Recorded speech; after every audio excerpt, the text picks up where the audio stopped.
Et les dégâts en France sont suffisamment importants pour que l'ensemble du Conseil des ministres ait été consacré ce matin à l'examen de la situation. Oui, autour de Jacques Chirac et de Lionel Jospin, tous les ministres concernés étaient réunis pour décider notamment la création d'un fonds de l'État en faveur des communes sinistrées. Ambiance exceptionnelle ce matin dans la cour de l'Élysée. Reportage Arnaud Boutet et Michel Levasseur.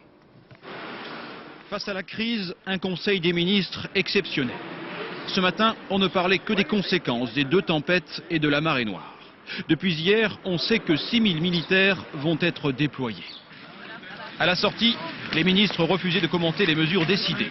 Seule Catherine Trottmann dressait un bilan dans son domaine. Sur les monuments historiques, nous avons déjà dépassé les 400 millions de francs d'évaluation de travaux d'urgence. Il nous reste aussi, mais ça c'est un peu plus long, à évaluer les travaux confortatifs qui seraient indispensables pour éviter tout risque, notamment pour le public. Priorité numéro 1, rétablir les services publics. EDF, GDF, la SNCF et la RATP.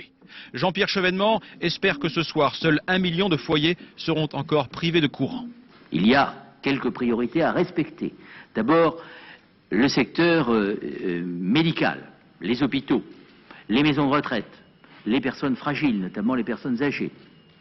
Deuxième objectif, le rétablissement de l'alimentation en eau potable ou l'alimentation en eau potable assurée par les moyens militaires notamment ou de la sécurité civile. Petit problème. Enfin, l'État doit débloquer la somme de 100 millions de francs. Les petites communes devraient en bénéficier pour parer au plus urgent. Relativement marginal. J'en viens aux questions.